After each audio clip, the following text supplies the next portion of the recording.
السلام علیکم ورحمۃ اللہ تعالی وبرکاتہ۔ الحمد للہ وکفا وسلام علی حبیبہ المصطفیٰ اما بعد۔ بحمدہ تعالی وبکرم مصطفیٰ صلی اللہ تعالی علیہ وسلم۔ آج کی اس شب میں قرآن عظیم کے 11 پارے مکمل ہو چکے ہیں۔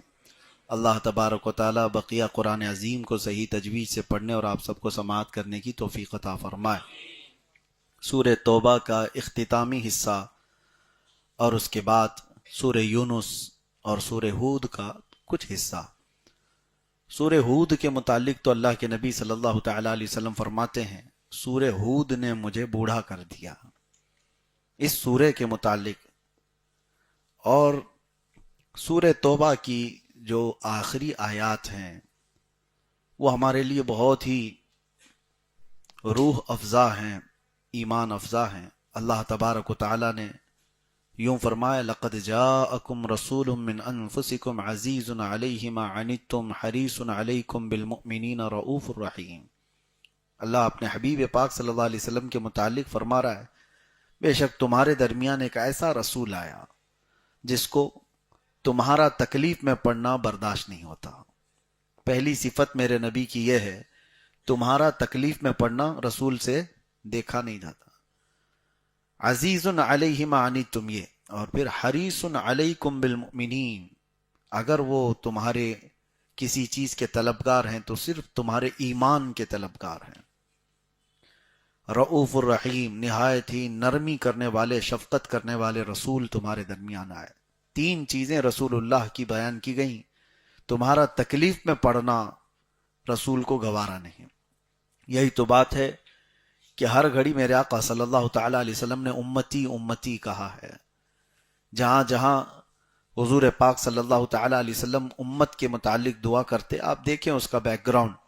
حضرت عائشہ صدیقہ رضی اللہ تعالی عنہ فرماتی ہیں، کبھی رسول کریم صلی اللہ تعالی علیہ وسلم بستر سے اٹھ کر چلے جاتے اور جب ابر چھاتا، بجلیاں کڑکتی تو حضور کھلے آسمان کے نیچے استغفار کرنے لگ جاتے تھے اللہ کریم کی بارگاہ میں۔ آپ سے پوچھا جاتا، آپ بجلیوں کے کڑکنے سے یا ابر سے اس طرح کیوں بے قرار ہوتے ہیں؟ حضور پاک صلی اللہ تعالی علیہ وسلم نے ارشاد فرمایا، مجھے اندیشہ ہوتا ہے کہیں یہ بجلیاں یا یہ ابر میری امت پر عذاب نہ بن جائے۔ پچھلی امتوں پر عذاب آنے سے پہلے اسی طرح کے حالات ہوتے تھے، تو میں استغفار کرتا ہوں کہ اللہ تبارک و تعالی میری امت کو عذاب سے بچائے۔ اور جب یہ بجلیاں اور ابر چھٹ جاتا ہے تو واپس حضور تشریف لاتے۔ فکر امت یہ تھی اللہ کے نبی صلی اللہ تعالی علیہ وسلم کی۔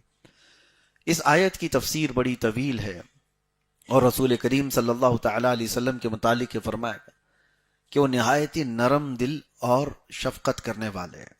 ارے وہ جانوروں کی سنتے تھے، لکڑی کے رونے کو بھی وہ برداشت نہیں کرتے۔ صحابہ اکرام فرماتے ہیں، مسجد نبوی میں ایک مرتبہ حضور پاک صلی اللہ تعالی علیہ وسلم جو عصا لے کر کھڑے ہوتے تھے اس کو چھوڑ دیا حضور نے، تو اس لکڑی سے رونے کی اتنی آواز آنے لگی جیسے کوئی بچہ اپنی ماں سے بچھڑ کر روتا ہو۔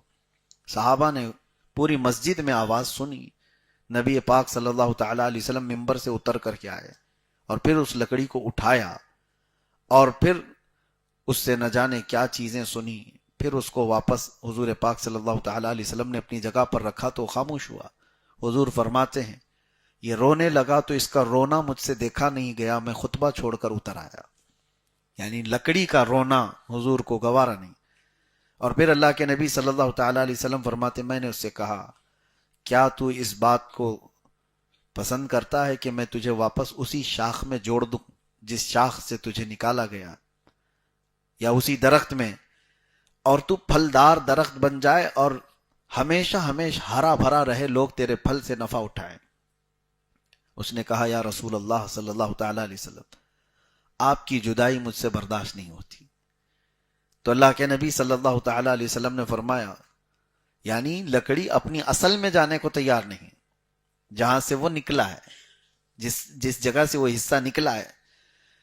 حضور پاک صلی اللہ علیہ وسلم فرماتے ہیں، کیا تو اس بات کو پسند کرتا ہے کہ تجھے قیامت کے دن میں اپنے ہاتھ میں رکھوں اور جنت ساتھ میں لے جاؤں؟ وہ خوش ہو گیا، لکڑی کا حصہ وہ تنا اور اس کا رونا بند ہو گیا۔ تو حضور پاک صلی اللہ تعالی علیہ وسلم نے حکم فرمایا میرے ممبر کے قریب ہی سے دفن کر دیا جائے۔ آج تک وہ لکڑی کا تنا حضور کی مسجد نبوی میں دفن ہے، جہاں پر استوانہ حنانہ ایک پلر بنا ہوا ہے۔ آپ ریاض الجنہ کے اندر جائیں گے تو ایک پلر کا نام ہے استوانہ حنانہ، وہ اسی لکڑی کے تنے کے اوپر پلر بنایا گیا ہے جہاں وہ نشانی ہمیشہ کے لیے دفن ہوئی۔ اور حضور پاک صلی اللہ علیہ وسلم نے جب وعدہ فرمایا ہے تو وہ لکڑی کا تنا حضور کے ساتھ جنت میں بھی جائے گا۔ یہاں سے ایک بات ملتی ہے، لکڑی کے سوکھے ہوئے حصے کے اندر اگر حضور کی جدائی میں، حضور کے فراق میں غم آ جائے تو نعمت یہ ملتی ہے کہ جنت اسے ساتھ لینے کا وعدہ کیا جائے۔ کیا امتی اگر حضور کی جدائی میں روئے تو وہ ناز و نعم کے ساتھ احسان نہیں فرمائیں گے؟ لیکن امتی کا حال یہ ہے کہ یہ لکڑیوں سے زیادہ سوکھ گیا ہے، لکڑیوں سے زیادہ ان کے ہاں سوکھا پن ہے۔ محبت مصطفیٰ صلی اللہ علیہ وسلم میں تڑپنا ہم نے کہاں سیکھا ہے؟ میرے عزیزو، ایک دو نہیں کئی روایات آپ کو میں بتاؤں۔ ہرن کے رونے کو حضور برداشت نہیں کر پائے، ایک عرب نے اس کا شکار کر لیا تھا، ہرن رو رہی تھی اور حضور اس کے قریب گئے، پوچھا تو ہرن نے اتنا ہی کہا، میرے دو چھوٹے بچے رہ گئے ہیں، بھوکے ہیں، میں انہیں دودھ پلا کر واپس آ جاؤں گی، مجھے اس سے آزاد کرا دے۔ حضور نے اس کی بات سن کر کے وہ عربی سے کہا، بدو سے، دیہاتی شخص سے، کہ ہرن مجھ سے بات کر رہی ہے اور اپنے بچوں کو دودھ پلا کر واپس آئے گی۔ اس نے کہا، کیا کوئی جانور اس طرح سے نکلا ہوا بھاگ کر واپس آ سکتا ہے؟ حضور نے فرمایا، مجھ سے وعدہ کیا ہوا جانور دھوکہ نہیں دے گا۔ ہرن کو اس نے چھوڑا، حضور کو پکڑا اور ہرن تھوڑی دیر کے بعد وہ اپنے بچوں سمیت واپس لوٹ آئی۔ اللہ کے نبی صلی اللہ تعالی علیہ وسلم کا یہ معجزہ دیکھ کر کے وہ بدو ایمان بھی لیا۔ لیکن یہاں کہنا یہ ہے کہ ایک جانور اگر اپنے بچوں کی جدائی کے غم میں روئے تو رسول اللہ کو وہ بھی گوارا نہیں۔ اور بعض روایات یہ بتاتی ہیں کہ امتیوں میں سے کسی کے تلووں میں کانٹا چبھ جائے تو حضور اس کے بھی درد کا احساس کرتے ہیں۔ اللہ کے نبی صلی اللہ تعالی علیہ وسلم، یہی تو آیت ہے، عزیز علیہ ما عنتم، اللہ فرما رہا ہے تمہارا تکلیف میں پڑنا ان کو گوارا نہیں ہے۔ ملک الموت جب حضور پاک صلی اللہ تعالی علیہ وسلم کی روح قبض کرنے کے لیے تشریف لائے، تب بھی رسول اللہ صلی اللہ علیہ وسلم نے کیا پوچھا؟ وہ وقت ایسا ہوتا ہے کہ لوگ اپنے ماں باپ، اپنے بھائی بہن اور اپنے بچوں کو پہچاننا بھول جاتے ہیں، نزع کا وقت، روح نکلنے سے تھوڑی دیر پہلے۔ لیکن وہ رحمت عالم صلی اللہ تعالی علیہ وسلم ملک الموت سے یوں پوچھتے ہیں، یہ جس تکلیف سے ہم گزر رہے ہیں روح نکلنے سے قبل، کیا یہ تکلیف میری امت کو بھی دی جائے گی؟ اللہ کے نبی صلی اللہ تعالی علیہ وسلم کو فکر ہے تو کس کی؟ جو نہ بھولا ہم غریبوں کو رضا، یاد اس کی اپنی عادت کیجئے۔ قرآن یہ کہتا ہے، عزیز علیہ ما عنتم، تمہارا تکلیف میں پڑنا رسول کو گوارا نہیں۔ لیکن امت ہے کہ رسول اللہ صلی اللہ تعالی علیہ وسلم پر جتنا بھی کتے بھونکیں، خاموش اپنا راستہ چل رہی ہے، امت کو کوئی احساس نہیں اس چیز کا۔ نبی پاک صلی اللہ تعالی علیہ وسلم کوئی بھی زندگی پاک کے عمل میں جہاں امت کو فراموش کیا ہو، ہم غریبوں کو بھلا دیا گیا ہو، معراج کی شب بھی دیکھیں اللہ کی بارگاہ میں غریب امت کو یاد کیا ہے۔ یہاں تک کہ قبر انور میں جب آپ کو رکھا گیا تھا تو جو صحابہ قبر میں اترے تھے وہ کہتے ہیں حضور کے لب ہل رہے تھے۔ اس وقت ہم نے کانوں سے سنا اللہ کے نبی صلی اللہ علیہ وسلم فرما رہے تھے، رب ہب لی امتی، میری امت کو میرے حوالے کر دے مولا۔ امت کے لیے حضور پاک صلی اللہ تعالی علیہ وسلم کا یہ فکر کرنا، کوئی نہیں ہے جو ہمارے لیے اس قدر تڑپتا ہو یا اللہ کریم کی بارگاہ میں ہمارے لیے اس طرح کی دعائیں کرتا ہو۔ اور یہ بھی بات سنیے، فضیلت، حضور صلی اللہ تعالی علیہ وسلم کس چیز سے سب سے زیادہ راضی ہوتے تھے پتہ ہے؟ ایک دعا میں آپ کو بھی بتا دے رہا ہوں۔ حضور نے فرمایا، جس نے یہ دعا کیا اس پر میری شفاعت واجب ہوگی۔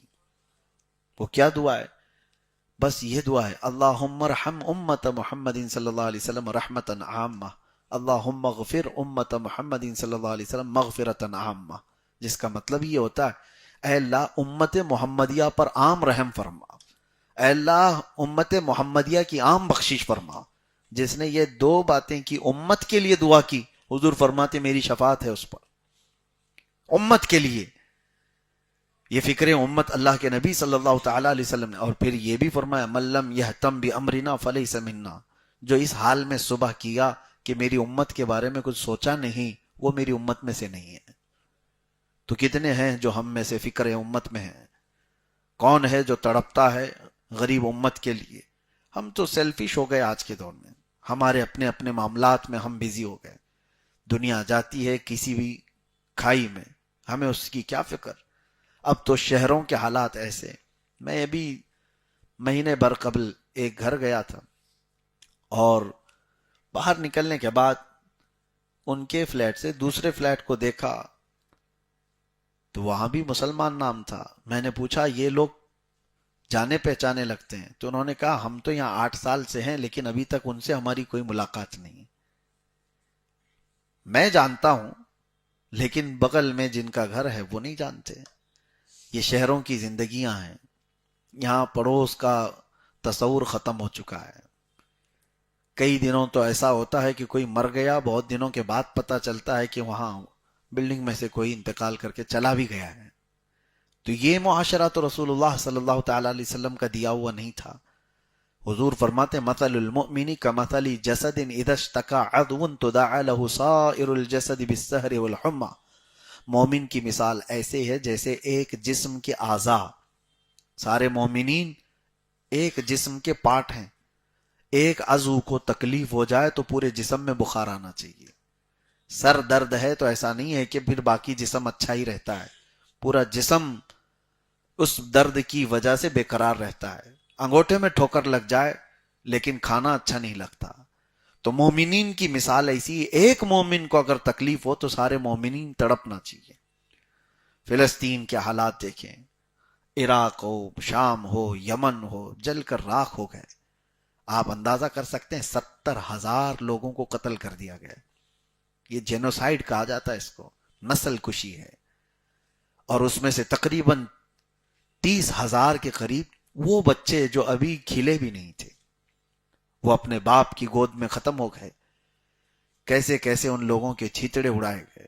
ہم تو ویڈیو شیئر کرتے ہیں اور نکال جاتے ہیں۔ میں اس کے متعلق یہ تو کہنا چاہتا ہوں کہ کبھی تم تنہائی میں بیٹھ کر تمہاری آنکھیں بھیگ جاتی ہو فکر امت میں، تو یہ بھی کافی ہے۔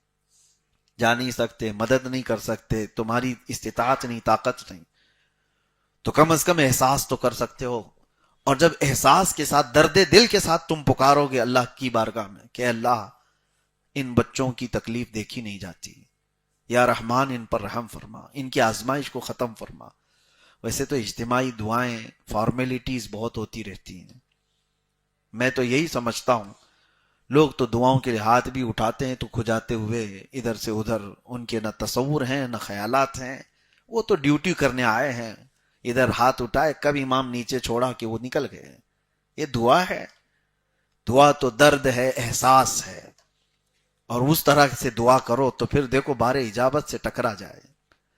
احساس ختم ہونے کو آ گیا۔ وجہ یہ ہے کہ ہم ان تکلیفوں سے نہیں گزر رہے ہیں جن تکلیفوں سے امت گزر رہی ہے، لیکن نمبر آئے گا۔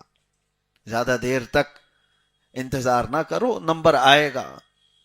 اللہ تبارک و تعالی فکر امت میں تڑپنے کی توفیق عطا فرمائے۔ زندگی کا کچھ حصہ وہ بھی رکھو۔ رسول اللہ صلی اللہ تعالی علیہ وسلم کو اگر راضی کرنا چاہتے ہو، ایک بات میں اور آپ کو بتا دوں، حضرت جبرائیل امین علیہ السلام نے، جانتے ہو حضور کی رضا کے لیے انہوں نے کیا کہا؟ یا رسول اللہ صلی اللہ تعالی علیہ وسلم، مکہ والوں کی تکلیف کو ہٹا دیا جائے، مکہ والے جو ایذا دیتے ہیں وہ سب ختم ہو جائے، مدینے میں اچھی حکومت اسٹیبلش ہو جائے، جنگوں میں فتح یابی ہو جائے۔ جبرائیل امین نے یہ نہیں کہا۔ جبرائیل امین نے حضور صلی اللہ علیہ وسلم کی رضا حاصل کرنے کے لیے ایک جملہ کہا تھا، کیا؟ وہ عرض کرتے ہیں، یا رسول اللہ صلی اللہ علیہ وسلم، قیامت کے دن جس وقت آپ کی امت پل صراط سے گزر رہی ہوگی، میں اپنے پر بچھا دوں گا۔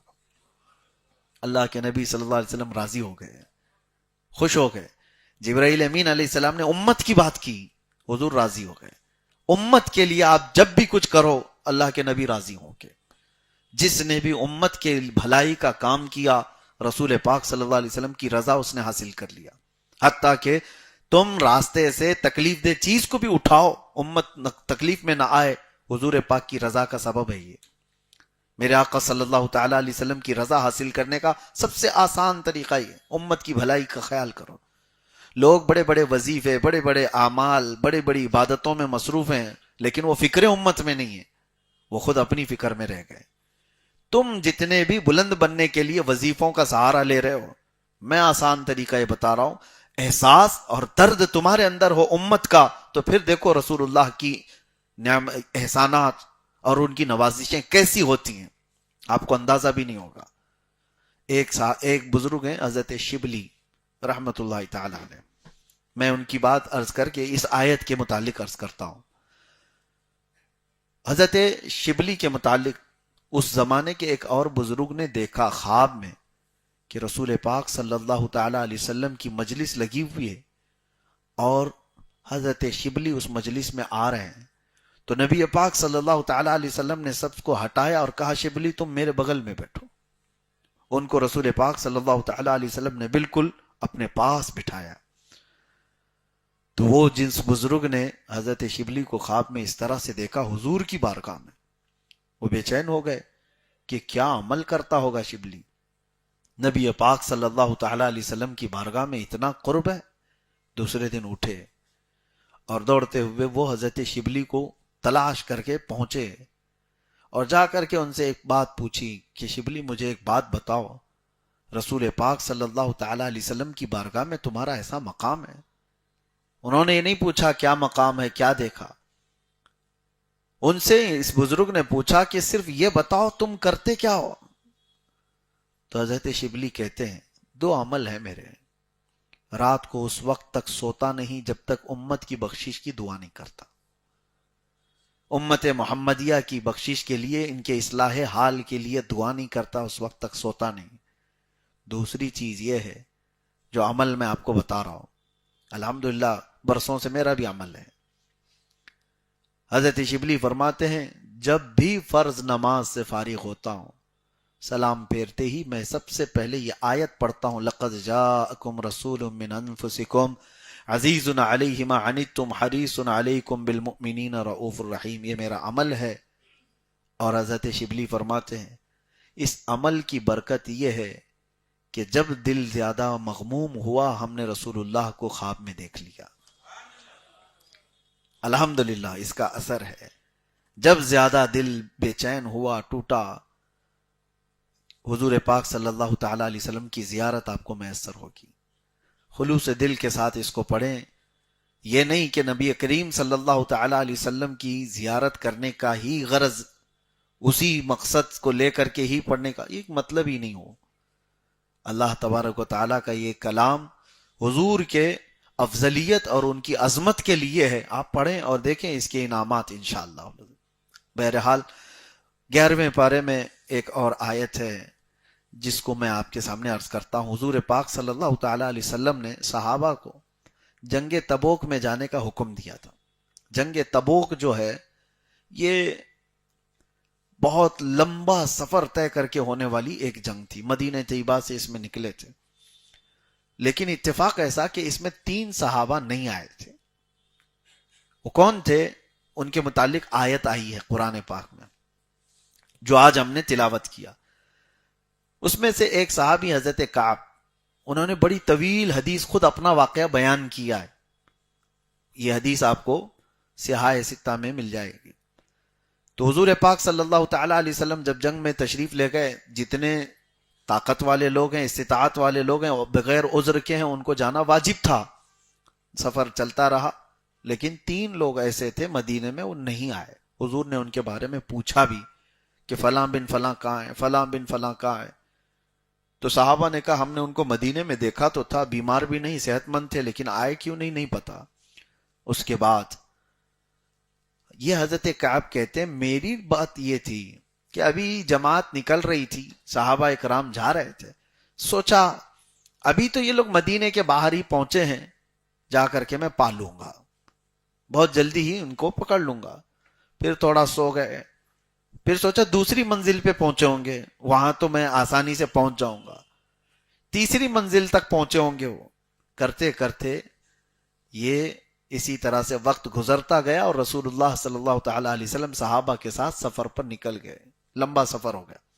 وہ دونوں جو باقی صحابہ ہیں ان کا بھی یہی حال تھا, کوئی عذر تو تھا نہیں, سوچ رہے تھے ابھی جائیں گے ابھی جائیں گے ابھی جائیں گے, نماز کا وقت ہو جائے تو لوگ کرتے ہیں, جماعت میں ابھی تو اتنا ٹائم باقی ہے, ابھی نکلیں گے تب پہنچیں گے, ابھی نکلیں گے تب پہنچیں گے.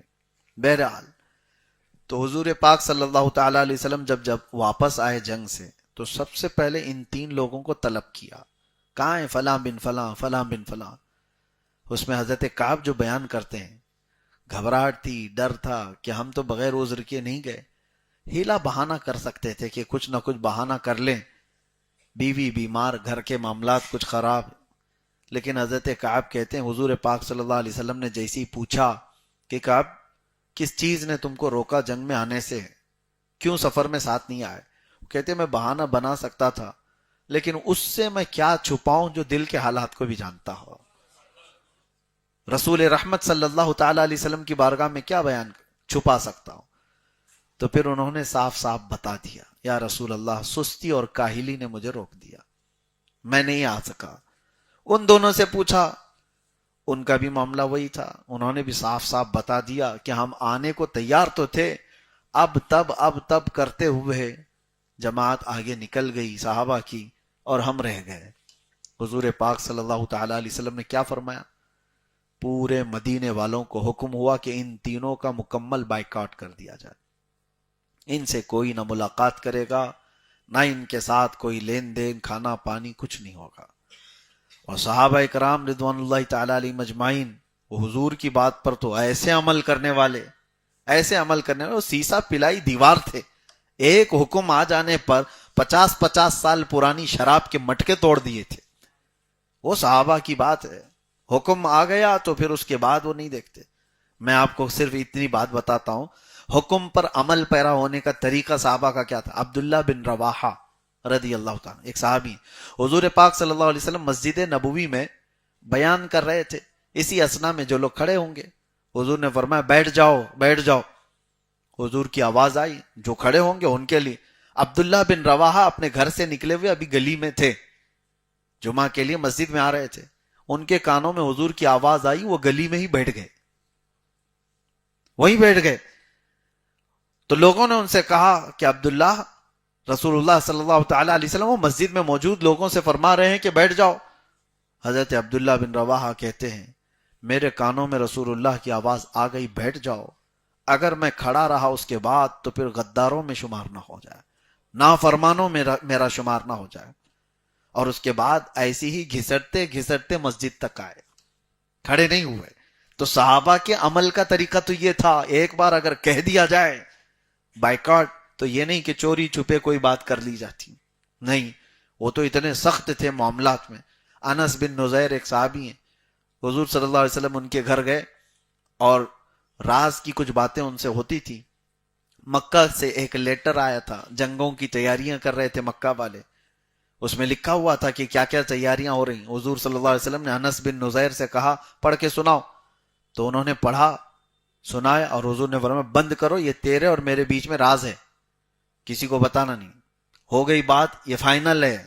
صحابی رسول کو جب یہ بات مل گئی, لیکن حضرت انس بن نزیر کے بارے میں بتایا جاتا ہے وہ اپنی بیوی سے بہت محبت کرتے تھے, عشق کرتے تھے, عشق کے درجے تک اپنی بیوی سے محبت کرتے تھے. ان کی بیوی ان کی بڑی محبت کی حامل تھی.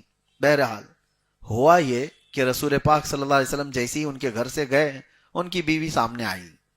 کہا انس, رسول اللہ صلی اللہ علیہ وسلم آئے تھے, کیا بات ہو رہی تھی؟ عشق اپنی جگہ, محبت اپنی جگہ بیوی کا. انس بن نزیر نے کہا نہیں, وہ بات نہیں بول سکتا جو رسول اللہ نے کہا کہ راز ہے, وہ نہیں بول سکتا. انہوں نے کہا مجھ سے بھی چھپاؤ گے, مجھ سے بھی چھپاؤ گے, اتنی محبت کرتے ہو, اتنا عشق کرتے ہو. کہا وہ تمہارا مقام الگ ہے. یہ بات چل رہی تھی, اسی میں بیوی نے کہہ دیا میں نے تو سن لیا ہے دیوار کے پیچھے سے کیا بات ہو رہی تھی, مکہ سے خط آیا ہے, مکہ والے جنگوں کی تیاری کر رہے ہیں. او اتنا سننا تھا. سیدھے انس بن نزیر جا کے گلا پکڑ لیا اپنی بیوی کو, اور گلا پکڑ کر کے رکھے کہ میں تجھے نہیں چھوڑ سکتا, کیونکہ میرے اور رسول اللہ کے راز کا افشا میں برداشت نہیں کر سکتا. وہ اپنا گلا چھڑانا چاہ رہی ہیں لیکن یہ چھوڑ نہیں رہے، اور اسی طرح سے گردن پکڑ کر کے رسول اللہ تک لے کر کے آئے، جس سے بے حد محبت کرتے ہوں۔ آ کر کے نبی پاک صلی اللہ علیہ وسلم سے عرض کیا کہ آقا، آپ کا یہ غلام آپ کے راز کی حفاظت کر رہا تھا، لیکن دیوار پیچھے سے اس خاتون نے سن لیا، اگر آپ کا حکم ہے تو اس کو میں ختم کر دوں۔ رسول پاک صلی اللہ تعالی علیہ وسلم رحمت للعالمین ارشاد فرماتے ہیں انس چھوڑ دو، وہ بھی میری صحابیہ ہے، وہ راز کی حفاظت کرے گی۔ اس کے بعد ہاتھ چھوڑ دیا، پھر مسکرا کر اپنی بیوی سے کہا یہ رشتہ الگ ہے اور وہ محبت الگ ہے۔ میرے آقا صلی اللہ تعالی علیہ وسلم کا حکم جہاں آ جائے تو پھر کوئی رشتہ نہیں ہے۔ یہ صحابہ کا معمول تھا۔ تو یہ تین صحابہ کو جیسی حضور نے ایک بات میں کہہ دیا مدینے میں کہ ان تینوں کا بائیکاٹ، بیویوں نے بات کرنا چھوڑ دیا، ان کے بھائیوں نے، ماں باپ نے، کہ اللہ کے نبی کا فرمان ہے تم سے بات نہیں کر سکتے۔ حضرت کعب کہتے ہیں زندگی اتنی کٹھن ہو گئی تھی، سخت ہو گئی تھی کہ جس کو دیکھو منہ پھیر رہا ہے، کوئی بات کرنے کو تیار نہیں۔ چلو یہ باتیں تو ہم برداشت کر لیتے کہ مدینے والے کوئی ایک دوسرے سے کوئی بھی ملنا نہیں چاہ رہے ہم سے، لیکن رسول اللہ صلی اللہ تعالی علیہ وسلم کے پاس جائے تو میرے آقا بھی چہرہ پھیر لیتے تھے۔ یہ بہت سخت معاملہ تھا ان کے لیے۔ اور ان کی خطا کیا تھی؟ یہ بغیر عذر کے جنگ سے پیچھے رہ گئے تھے۔ اللہ کے نبی صلی اللہ تعالی علیہ وسلم نے جب فرمایا، ان کی بیویوں کے بارے میں وہ کہتے ہیں وہ کھانے کا برتن یوں سرکا دیتی تھی اور چہرہ پھیر کر کے چلی جاتی تھی۔ اگر وہ کچھ بات کرتے تو پیچھے مڑ کر کے، کیونکہ وہ رشتہ داریاں بھی تھیں، اس کے باوجود وہ کہتی اللہ کے نبی صلی اللہ علیہ وسلم نے جتنا حکم دیا اسی پر ہم عمل کریں گے، کہیں ہمارا ایمان نہ چلا جائے۔ وہ عتاب میں چل رہے تھے اور اس اثنا میں ان کے تقریباً 40 دن گزر گئے۔ وہ کہتے ہیں کہ زمین تنگ ہو گئی تھی ہمارے لیے، رو رو کر کے ان کے حلقے پڑ گئے تھے، اتنا روئے تھے یہ تینوں صحابہ۔ تب یہ آیت نازل ہوئی حضور پاک پر، وَعَلَى الثَّلَاثَةِ الَّذِينَ خُلِّفُوا حَتَّى إِذَا ضَاقَتْ عَلَيْهِمُ الْأَرْضُ بِمَا رَحُبَتْ وَضَاقَتْ عَلَيْهِمْ أَنفُسُهُمْ۔ اللہ فرماتا ہے وہ تین لوگ جو حضور پاک صلی اللہ علیہ وسلم کی جماعت سے پیچھے رہ گئے، ان پر زمین تنگ ہو گئی تھی، تو اس کا نبی پاک صلی اللہ تعالی علیہ وسلم نے بائیکاٹ کا حکم دیا، سارے مدینے والوں نے ان کو تنہا کر دیا، چھوڑ دیا۔ ثم تاب علیہم لیتوبوا ان اللہ هو التواب الرحیم۔ اللہ فرماتا ہے پھر جب انہوں نے سچی توبہ کی تو اللہ نے ان کی توبہ قبول فرمائی۔ بے شک اللہ توبہ قبول کرنے والا، رحم کرنے والا ہے۔ جب یہ آیت نازل ہوئی، حضور پاک صلی اللہ تعالی علیہ وسلم فجر میں اعلان فرماتے ہیں کہاں ہے کعب، کہاں ہے فلاں، کہاں ہے فلاں۔ تینوں صحابہ کا نام لیتے ہیں، وہ دوڑے دوڑے آئے اور حضور نے یہ جیسی آیت تلاوت کی، حضرت کعب کہتے ہیں میری زندگی میں ایسی عید کا دن آیا ہی نہیں تھا، ایسی عید کا دن آیا نہیں تھا جیسا مجھے نبی پاک صلی اللہ تعالی علیہ وسلم نے ہماری توبہ کی قبولیت کا مژدہ سنایا تھا۔ تو یہ تین صحابہ، یہاں کہنے کی بات یہ ہے بڑے لوگ تھے صحابہ۔ کچھ لوگ یہ سوچتے ہیں کہ ان کی غلطی کیا تھی، ان کی خطا کیا تھی، اتنا بڑا کیا کر دیا تھا، پیچھے رہ گئے تھے۔ نہیں میرے عزیزو، وہ صحابہ مشعل راہ ہدایت پوری امت کے لیے، وہ ستارے ہیں، ان کی ہلکی سی بھی چیز امت کے لیے بڑی بن سکتی ہے۔ نبی پاک صلی اللہ علیہ وسلم نے وہیں روک دیا تھا کہ تمہارے سے یہ خطا نہ ہو۔ تو بسا اوقات بڑے لوگوں کی چھوٹی غلطی کو بھی پکڑ لینا چاہیے۔ وجہ یہ ہے کہ اگر اس کی غلطی کو ہلکے میں چھوڑ دیا جائے تو بعد کے نیچے والے لوگ، شیخ سعدی رحمت اللہ علیہ فرماتے ہیں اگر بادشاہ آدھے انڈے پر ظلم کو جائز کہہ دے تو رعایا مرغوں کو سیخ پہ چڑھا دے گی۔ ہاں ظاہر سی بات۔ اسی لیے علماء کرام کو، امام حضرات کو کہا گیا ہے کہ اگر تم نفل چھوڑو گے تو یہ مقتدی سنت چھوڑ دیں گے، تم سنت چھوڑو گے تو پھر یہ واجب چھوڑنے پر آ جائیں گے۔ تم اگر حرام چیزوں سے بچنے میں کوئی احتیاط نہیں کرتے تو یہ کفر تک پہنچ جائیں گے۔ اسی لیے علماء ذوی الاحترام کو، مبلغین اسلام کو، دعات کو یہ کہا گیا ہے مکروہ چیزوں سے بھی بچو۔ حدیث جو راویان حدیث روایت لیتے تھے میں آپ کو بتاؤں کسی ایسے محدث کے پاس وہ جاتے نہیں تھے جو مذاق میں بھی کبھی جھوٹ کہا ہو. مذاق میں بھی. پوری زندگی کی بات کر رہا ہوں, ایک محفل میں پوری زندگی بھر. اس کی وجہ کیا ہے؟ ان کی چھوٹی سی بھی بات کو امت کے لیے بہت بڑا بنایا جا سکتا ہے. اگر اسی لیے سرکار سیدنا امام حسین رضی اللہ تعالیٰ عنہ کی بات سمجھیں آپ. یزید کے ساتھ معاملہ کیا تھا؟ بس یہی تو تھا کہ وہ فاسق و فاجر خلیفہ, اگر اس کو برداشت کر لیا جاتا تو بعد کے لوگوں کے لیے دلیل بن جاتی. رسول اللہ کا نواسا جب فاسق و فاجر کو امام مان سکتا ہے تو ہم اپنے زمانے کے چوروں کو امام کیوں نہیں مان سکتے؟ ہماری مسجدوں کے مصلوں کا آج تک پاک ہونا, محترم رہنا, اس میں امام حسین کا صدقہ ہے. انہوں نے چھوٹی سی چیز اگرچہ آپ کے نظر میں ہو. ایک اور میں آپ کے سامنے حکایت عرض کرتا ہوں. ایک عالم دین ہے, وہ جہاز کے سفر پر ہیں اور پانی کے جہاز میں وہ بیچ دریا میں جب جہاز پہنچا, ان کے پاس 2000 سونے کے سکے تھے, 2000 اشرفیاں یہ سفر میں لے کر چل رہے تھے. اور راستے میں جب سمندر کے درمیان پہنچے تو اتفاق ایسا کہ اس جہاز پہ ایک چور بھی سفر کر رہا تھا, اچھا خاصا چور, ٹرینڈ. اور اس نے اس مولانا صاحب کو دیکھ لیا تھا کہ ان کے پاس سونے کے سکے ہیں, چرائے تو کیسے.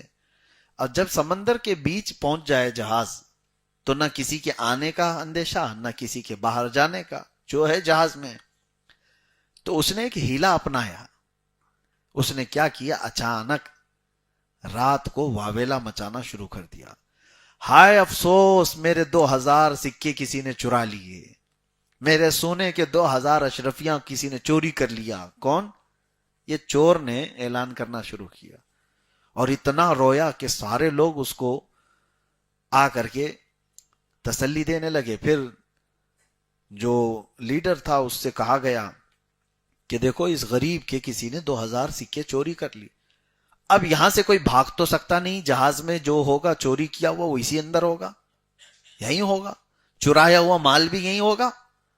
تو اس نے ضد کر دیا کہ میرا مال ڈھونڈا جائے. اس کو پتا تھا, اس نے اچھی طرح سے دیکھا تھا مولانا صاحب کے پاس 2000 سکے ہیں. تو کپتان نے عملے کو کہا کہ سارے لوگوں کی تلاشی لی جائے. سب کی تلاشی لی گئی, ایک کے بعد دیگرے, ہر ایک کو قطار میں لگا کر پورے جہاز کی تلاشی ہو گئی. وہ سکے کہیں نہیں ملے. وہ مولانا صاحب کے جھولے, ان کے در, جو جتنے بسترے, سب چھان مارے, کہیں نہیں ملے. اس چور نے دیکھا, بار بار کہا ان کا اور ایک بار چیک کرو, ان کا اور ایک بار چیک کرو, ملا ہی نہیں. اب یہ ہکا بکا رہ گیا, اس نے تو رات کو گنا میرے سامنے, اب کہاں چھپایا ہے اس نے, پورے جہاز میں کہیں نہیں ملا. تو لوگوں نے پھر اس کو کوسنا شروع کیا, اس کو مارنے بھی لگ گئے کہ جھوٹا آدمی بغیر کسی چیز کے اس نے ایسے ہی لوگوں کو پریشان کیا, اس کے تھے ہی نہیں پیسے, کہاں گئے؟ جہاز میں سے 2000 سونے کے سکے. اس کے بعد جب شانت ہو گئے, مار کھا کر کے آیا چور, تو رات کی تنہائی میں اسی عالم کے پاس آیا. کہا کہ حضرت ایک بات بتاؤ, کل رات تمہارے پاس تو 2000 سکے تھے نا, سونے کے سکے تھے نا, تم گن رہے تھے؟ انہوں نے کہا ہاں تھے, تو میرے پاس تھے اور تم دیکھ رہے تھے, یہ بھی مجھے پتا ہے. کہا کیا کیا پھر آپ نے, کہاں چھپایا ہے؟ کہا جیسے ہی تو نے چوری ہونے کا اعلان کیا ویسے ہی میں اٹھا کے سمندر میں ڈال دیا. کہا سمندر میں ڈال دیا؟ 2000 سونے کے سکے سمندر میں پھینک دیا؟ کہا ہاں پھینک دیا. کہا کیوں؟ کہا تو جانتا نہیں, میں حدیث رسول سناتا ہوں, لوگوں کو حدیث رسول سناتا ہوں. وہ سکے میرے پاس ملتے اور تو نے تو اعلان کر دیا تھا, دعویٰ کر دیا تھا کہ تیرے چوری ہو گئے.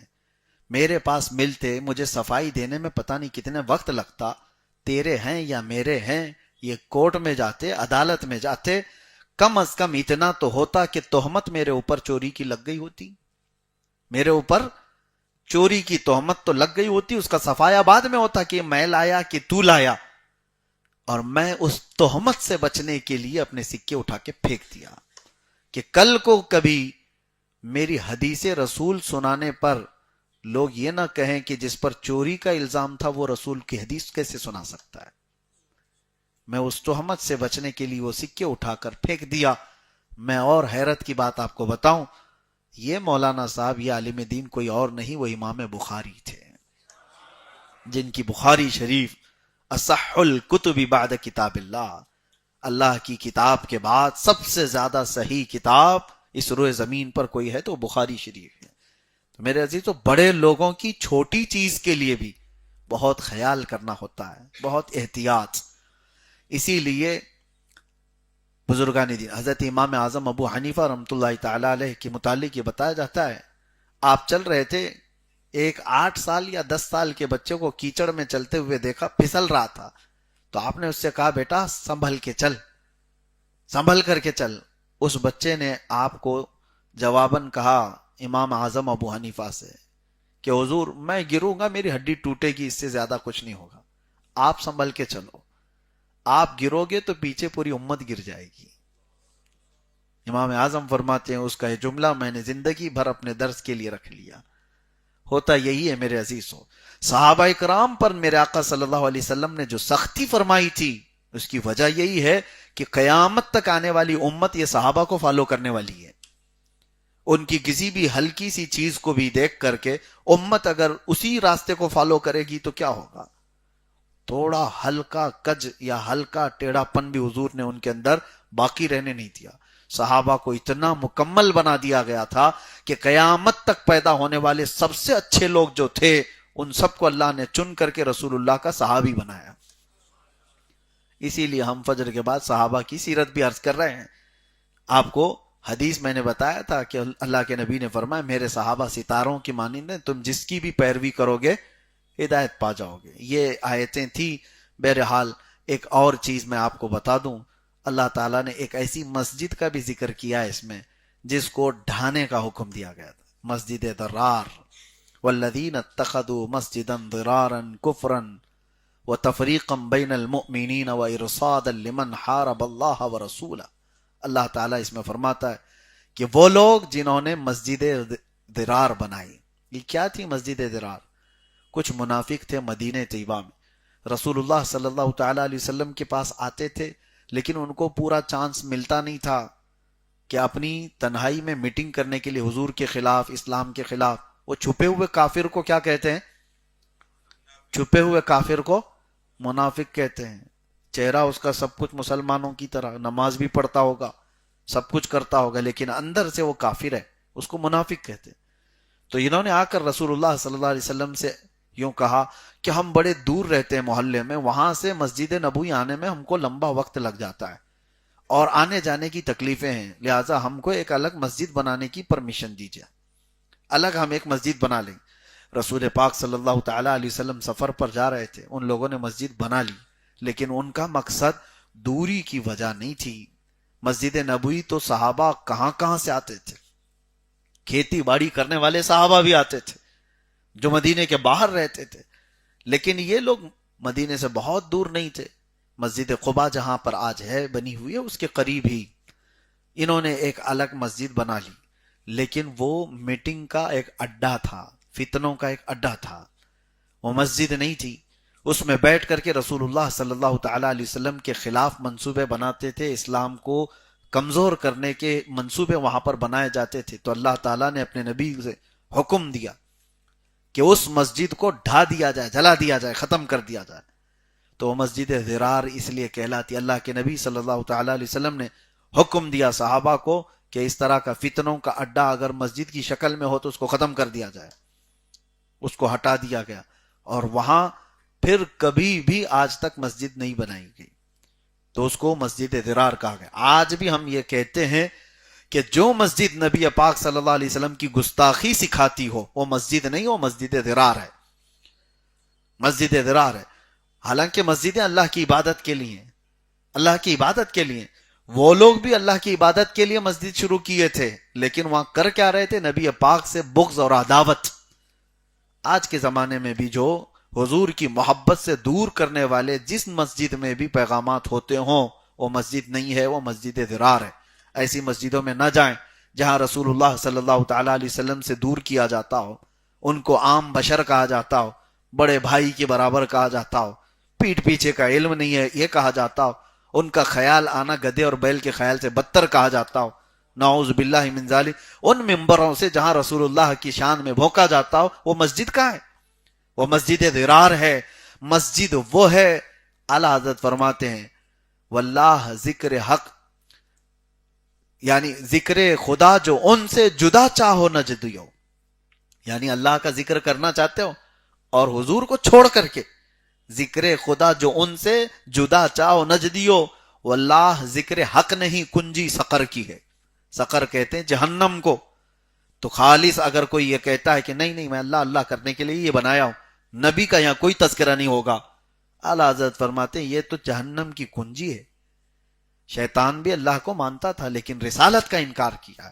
بہرحال اللہ تعالی ہماری مسجدوں میں وہ روحانیت آج بھی باقی ہے کہ ہم نماز اللہ کے لیے پڑھتے ہیں، ختم ہوتے ہی میرے نبی کی بارگاہ میں سلام بھی پیش کرتے ہیں، یہاں محبت کے پیغامات دیے جاتے ہیں۔